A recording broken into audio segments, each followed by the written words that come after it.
Hello, in this video I want to show you how to use image sync with a Steelseries Apex 7 keyboard.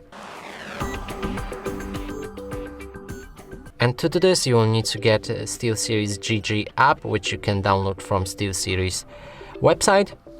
When you're logged in, you'll be able to see the engine, click on it, then go for the apps, and also make sure that you have your Apex 7 connected right here.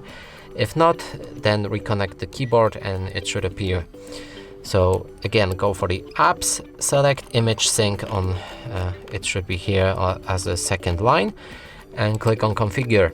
Now you can see already pre-made GIFs for your keyboard. And what is the image sync? It allows this GIF to synchronize with the RGB on your keyboard. So for example, if we enable this flame, I will get the flame effect on my RGB for this keyboard. But now we want to import our own GIFs, and what we need to do is click new import, then select the GIF that you want to use. It should import right here and you can see it.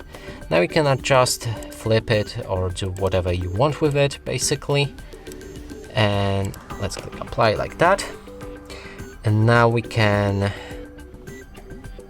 enable the image sync right there. Click on save, and now it's enabled. And you should be able to see the difference that your keyboard starts flashing just as the GIF is. And that's it for this video. Hope you like it. Please consider subscribing to our channel, leave a like and a comment below.